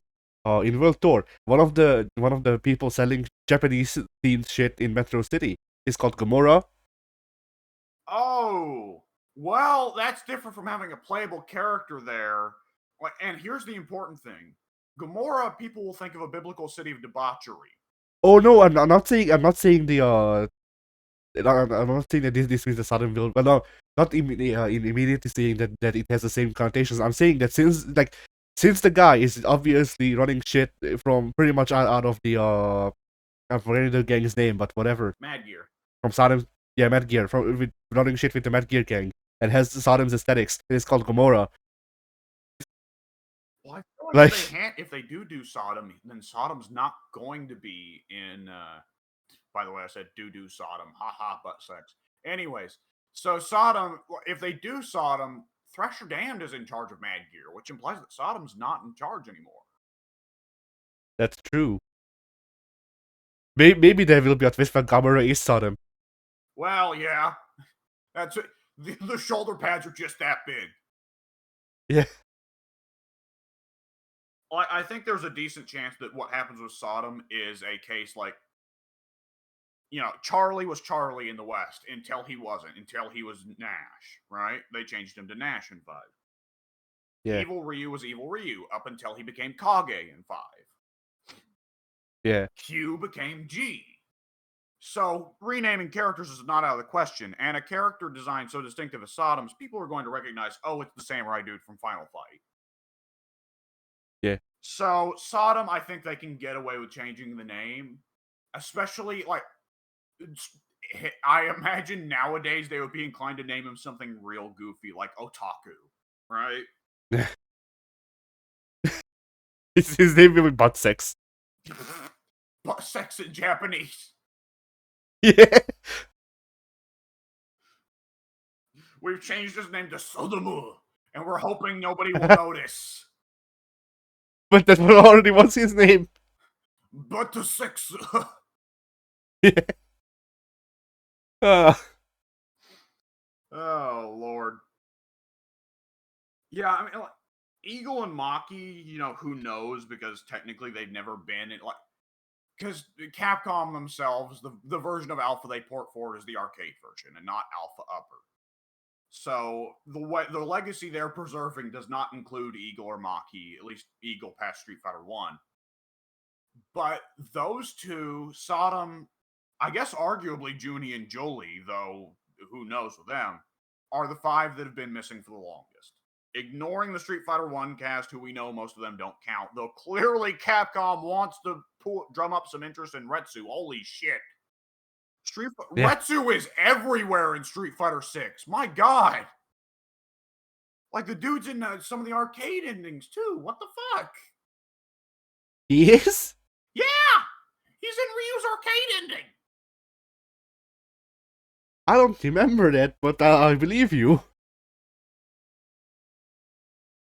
And it's like, hasn't the character that everybody was wanted from the Street Fighter 1 cast been the ninja dude? Yeah. Weird. Who I believe was also called Kage. Oh god, was he? I think, but I'm not sure. Are you sure Kage isn't the ninja dude from Virtua Fighter? It might be. I think Kage is the ninja dude from Virtua Fighter. The ninja dude from Street Fighter 1 is so damn generic that I'm thinking of like every other fictional ninja name. Like I want to call him Shadow, but no, that's the ninja from Final Fantasy VI. I mean, that's we both just said the same thing. I just said it in Japanese. Well, yes. And the only difference between those two is that in 6, whichever version, either 2 or actual 6, they actually localized the name, whereas Kagemaru is not localized.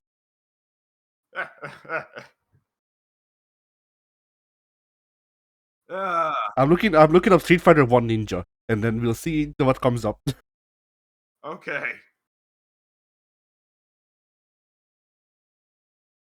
But yeah, like see Viper they name drop. Who else do they name drop doing World Tour and the arcade endings? Yan and Yang, Yun and Yang, yes, they are. T-Hawk. T-Hawk, Yun and Yang and T-Hawk, though, are all three like pretty well guaranteed not to get in. No, I could see Yun and Yang showing up in like the 4th or 5th season of DLC. But not anytime soon while Jamie is also there, I'm thinking. Yeah, which sucks for me, because I fucking hate Jamie. Yeah. I don't hate him, but he's just not fun to play for me, and I like playing as Yon. Fuck it, we palm.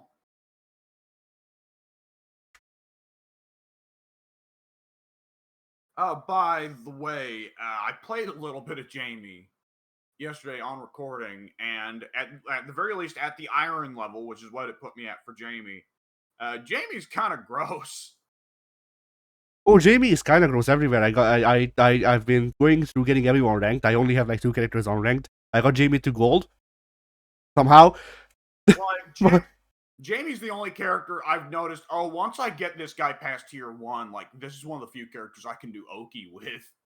Because I just wait for them to get up, and I like if they're scared of the throw, which they almost always are, and I never do wake up throw, but nonetheless, they're so traumatized by everybody else doing wake up throw that they tend to go for wake ups to try and beat throw. And as it turns out, the just basic target combo Jamie gets at level 1 of drink, the little light punch, light kick, medium punch, beats a lot of the wake up options, which is disgusting once I get to tier 3 or tier 4 of drink, because I can just hit confirm that into the Rekka, or God help them, into the double palm. And if I can hit confirm that into the double palm, congratulations, there goes most of your health. And I get more Oki in the corner.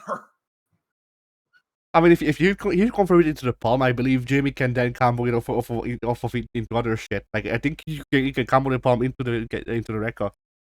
The EX palm, yes, in the corner gets a wall splat, but I did not know that when I was practicing with Jamie yesterday. Okay, the Street Fighter 1 ninja is called Geki. Geki, right, Geki. I'm going to forget that. So will I. Geki is the Geno of Street Fighter. Yeah. There are some people who love the guy, and everybody else is scratching their heads. Anyways, I mean, yeah, we'll be talking about who will be season 2 for the rest of the time. I mean, part of it is, of course, like we've been saying, who's been missing for the longest time? Who are the fan favorite characters? Who contributes to Street Fighter 6's plot? Who fits into Street Fighter 6's plot? Who are the iconic characters that it really feels like are missing? What gameplay archetypes are missing? And I Yeah. think the number one character for pretty well all the things, except for having missed games, because this character has not missed barely any games except 3, is we all know Sagat's getting in there. Yeah, I was about to say, like, Sagat, I don't even like Sagat. I don't play Sagat. I hate whenever I have to face Sagat. I miss Sagat. The game feels like it needs Sagat. Like, excuse me, the game does not feel like it needs Sagat, but the game feels like it wants Sagat. Yeah. And with Sagat, with the new changes they've been making, feels like they could throw some extra stuff on there. Sagat, no matter what, is going to have the zoning possibility just from Tiger, Tiger, Tiger, Tiger. But Okay. Imagine this. Sagat remains mostly the same, except he now has the power of moves from fucking I'm forgetting his name. Dormammu. well, power of the power, good lord. Well, I do think there's a good chance what we were going to see is, you remember he had the 2V skills in 5, one powered up Tiger Uppercut, one powered up Tiger Knee. Yeah. I think That's the default thing that he can just do. He just have buffs, yeah, like in Ryu. 6 he will have both. The Tiger Uppercut buff will be on down down punch. The Tiger Knee buff will be on down down kick.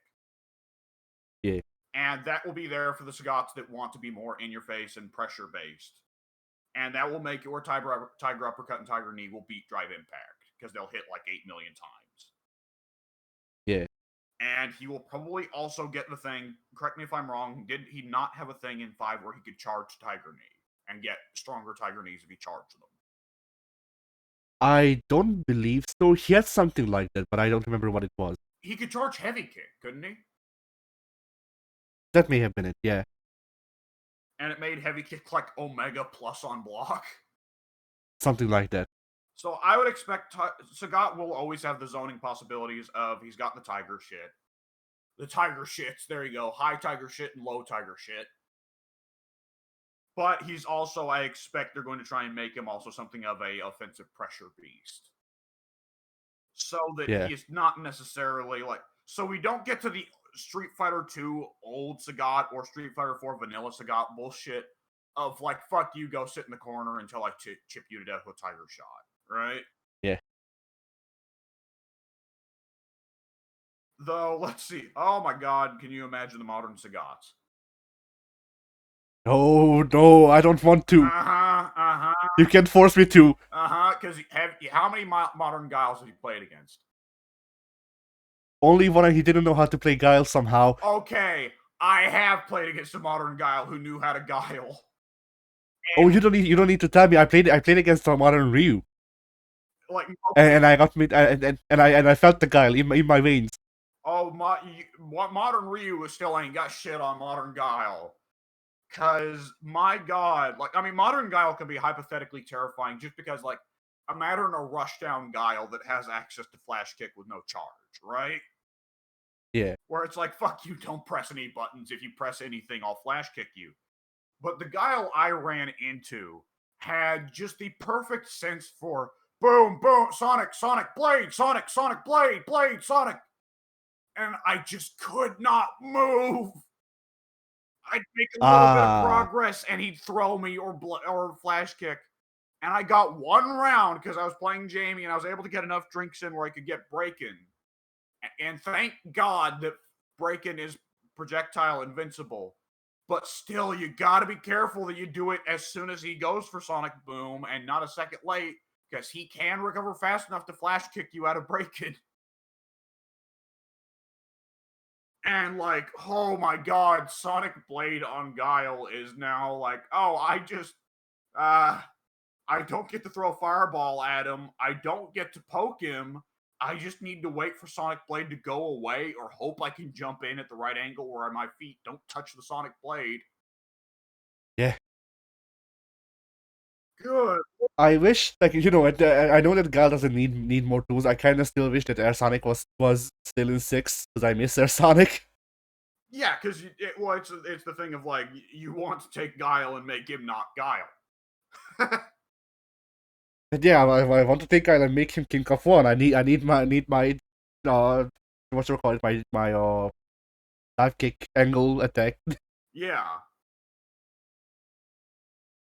Which, to be entirely fair, Guile does have some low invincible oppressive options in this game.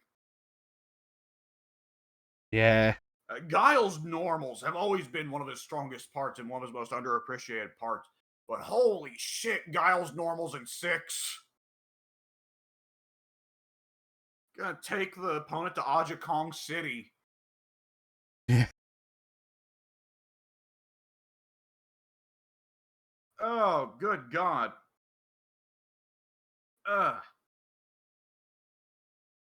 Oh, you know what? I just But yeah, remembered. yeah. You know who's another character that's guaranteed to not be in 6? There's no fucking way. Who? Nash. Oh yeah, he's super dead. He is extremely dead, and he was just in 5. They will come up with another excuse to put him in 7, even if it has to be some dumb bullshit like how in Joker Injustice 2, Joker was super dead at that point. So the only way they could throw Joker into Injustice 2 was to have Harley Quinn of having a nightmare of fighting him. But nonetheless, there you go. There's your excuse to have Joker in Injustice 2. Like Street Fighter 7 could totally just have like Guile has a nightmare where he sees Nash. Okay, there you go. Nash is on the roster. Bison has a nightmare of fighting Nash. But the also super dead Bison. Yeah. Like it cut to J. He'll get over it. He'll get over it. JP Stick is like shaking with fear. Oh god. Oh man. All right, let's see. I want to see what Adon would look like in 6. Adon, yeah, Adon's probably gonna be in 6. I mean, I think I said this on the last time we discussed Street Fighter DLC characters. It's difficult to say where the DLC is going to go because Street Fighter 6 characters, evidently, there's a lot more going on than there was with 5 characters. Given that it's going to take a year to release 4 characters, where previously it took a year to release like 5 or 6. Yeah. That's not super shocking, though, because we've already seen with Street Fighter 6. Yeah, there's a lot more going on with these dudes than there was with anyone in 5. Holy shit. Yeah, not only that, but also, like, if memory serves, they confirmed that every DLC character will be added to World Tour. And that, yeah, they will be adding a stage with every character. Because they are not going to be throwing. They could maybe throw a couple of the new characters into Nishal. I would not be shocked to see Ed running around in Nishal, for instance. But I'm willing to bet that each DLC character will just get an extra map added on the world, tour, change the stage thing. Yeah, the world map. Now, part of the question will be, this one would be nuts. Does every character come with an unlockable costume in World Tour? Ooh, yeah. I mean, probably. Assuming, like, I'm assuming that they're not going to put in Akuma and not have his classic outfit. In the game. That's true. But just judging by past patterns, I wouldn't expect them to put the DLC characters in and then not have their classic outfits for the returning ones. Even though, like, Rashid's new outfit is just his old outfit. Ed's new outfit. Rashid's new outfit is his old outfit, but better because he's not got the goddamn scouter. Yeah. Ed's new outfit exists, so I would use the old one. Yeah, I was about to say, like, unless you're AKI Shadaloo uniforms. Yeah, Eki or AKI, or we don't know. They weren't in 5. Does Aki get a Fong cosplay as her? Ooh, that could be cool. That could be funny. Yeah. Like, the only one who really wants to have the classic outfit of is Akuma. But then technically you can just make classic Akuma in World Tour. Now the thing is, if you make classic Akuma in World Tour, he can't actually fight like Akuma, but Yeah, well, he will be able to. No, he won't. What do you mean? You can You can't have a forward and backwards Ashura Senku. Oh, that's right. You Yeah. can't have Demon Flip. Right, because Demon Flip's going to be probably on the same input as the game. Let's show you. Yep. Well, who's to say it won't be on a half circle in this game? Because they changed the Demon Flip input every damn game. Well, not every game, but yeah. Okay, it was a shoryu in 3 and 4. It was a half circle in 5. But then you also couldn't get Shakinets if it's a half circle then, because Shakinets is also a half circle. That is true. Yes. Akuma got too many goddamn moves.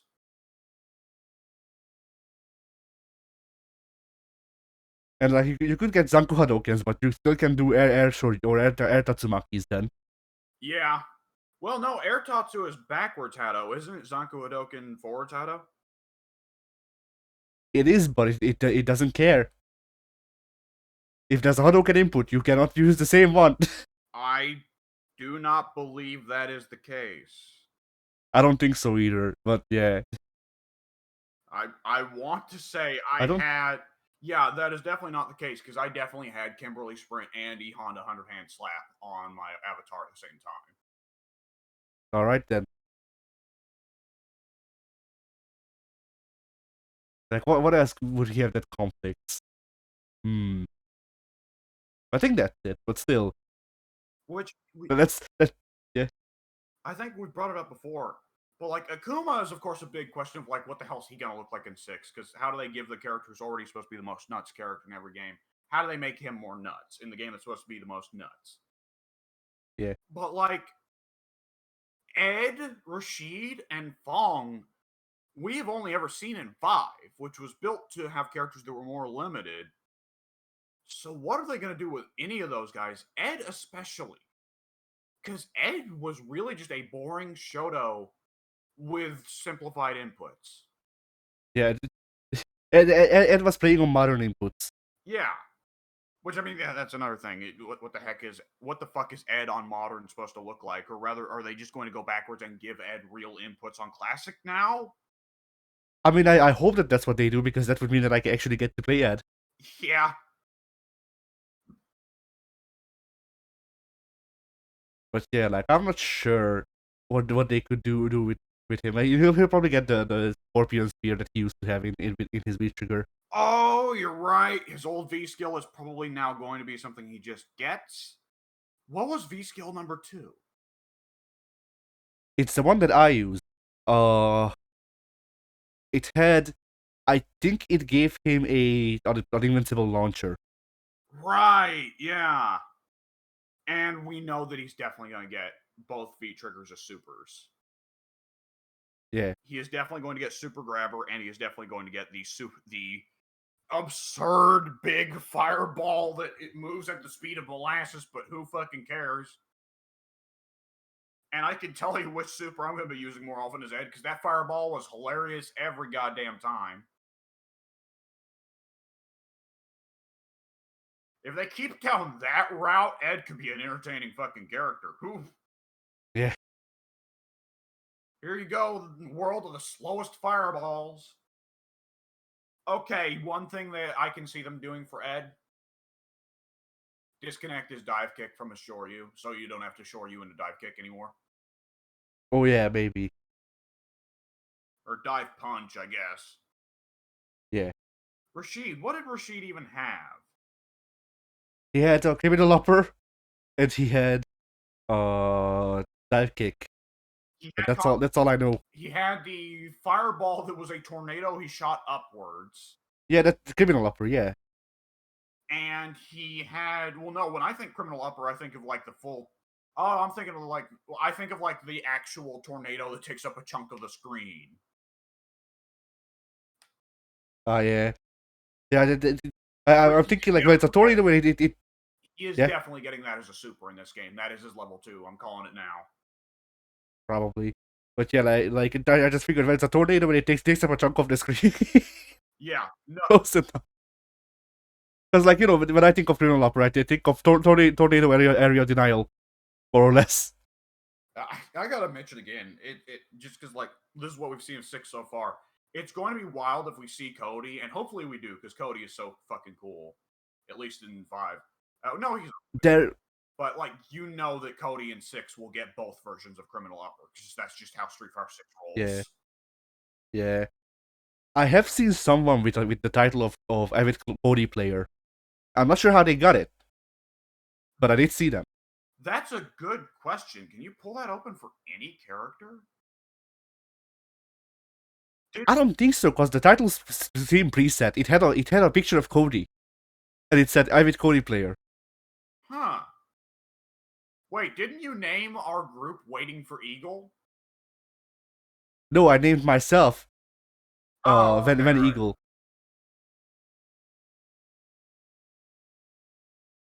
The Like you know how you can set the stuff on the characters where it's just like, I don't know, looking for fight, hates not though, all that stuff. I need to check. You know, things you unlock. I need to check What? that.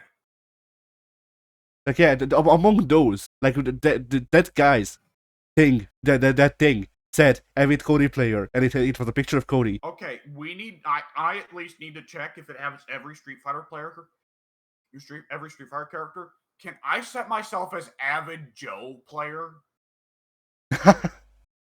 Okay, slightly less memey. Could I set myself as avid Julie player?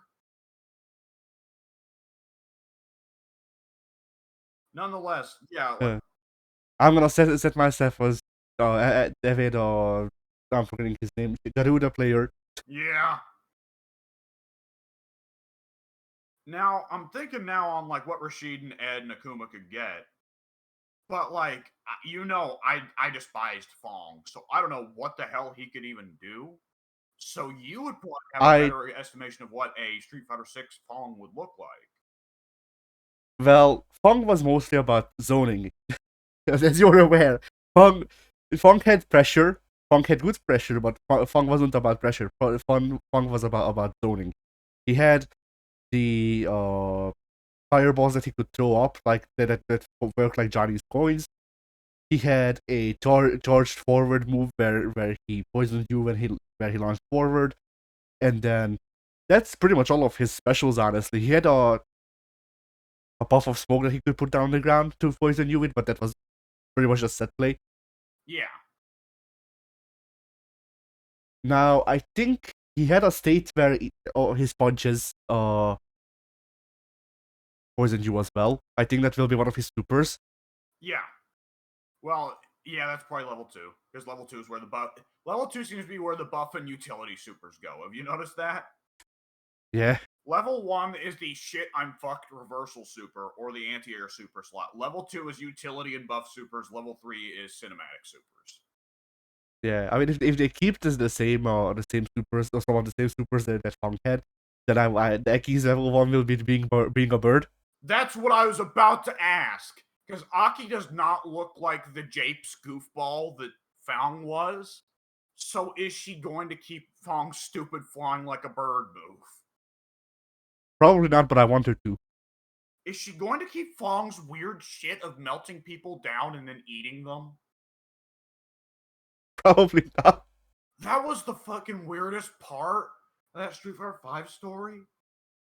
Like, okay, so the whole gimmick is Rashid's gonna go and save his girlfriend. What do you mean Fong ate his girlfriend? Not even his girlfriend, his friend, his normal friend. Like that one in particular, it's just so like Street Fighter does not ordinarily just casually kill off people so heinously like that. Like, do you remember way back in the day, Capcom officially said there will never be a Street Fighter Mortal Kombat crossover because they refuse to kill off any of the characters on screen.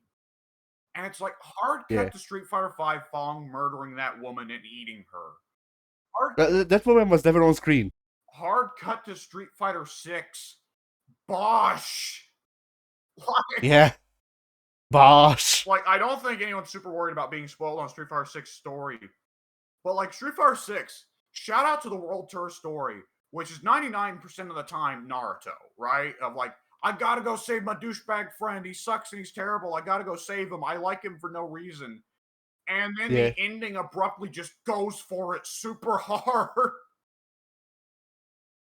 of like, wow, that did not.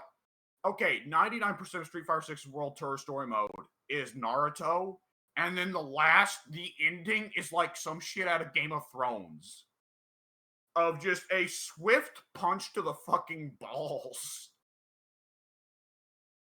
of like, wow, okay, the good guys just get shit on unambiguously.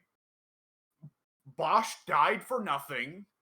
JP did get his ass beat, but he explicitly tells you, like, okay, congrats, jackass, you whooped me, but I'm still JP. Nothing you did here mattered.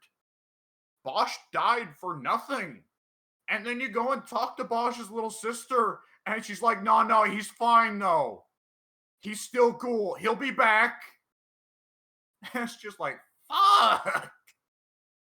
Big Yeah. ups to Capcom just going for it with that one. Like, I don't think bias. Like, that's the funny thing. Like, JP, they make it clear, like, JP thinks Bison was fucking nuts. And how could you not? But Bison never did anything like what JP did in the End of World Tour. Yeah, like you see the difference. Like there is an interesting whatchamacallit, like relationship between Bison and JP, where Bison was very obvious to the 80s mustache twirling, I'm gonna take over the world villain. JP is realistic. JP is like, JP didn't enjoy doing that. At the same time, he was kind of like, well, someone had to go. Ain't gonna be me. But I Hey, yeah. that little kid should have looked out for herself.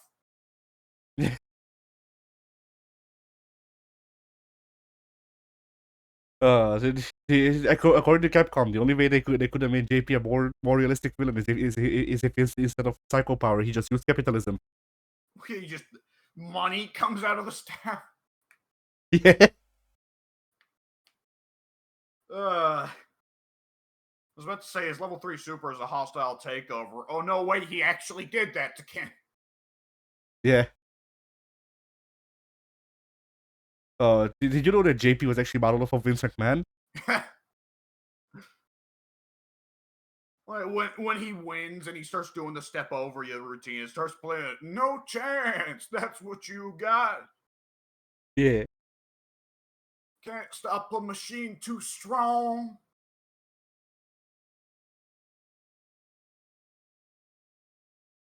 Oh, Uh. good lord. So yeah, I think that's all we can talk about with the DLC, because we don't know really, like the Aki, like, oh yeah, I didn't finish with Aki. I think the way that they'll change her, just of her design, is that she'll retain a lot of Fang's bullshit, but at the same time she'll function like the assassin guy from KOF 2002. Huh. I don't remember shit about him except that his back is to the screen. His hand can go through the ground and poison you. Oh, that's right. KOF 2002 was goo.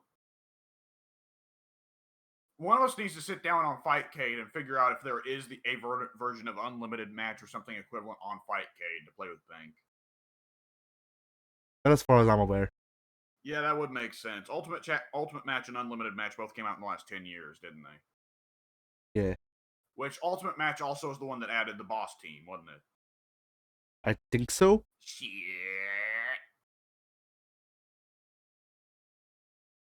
Yeah.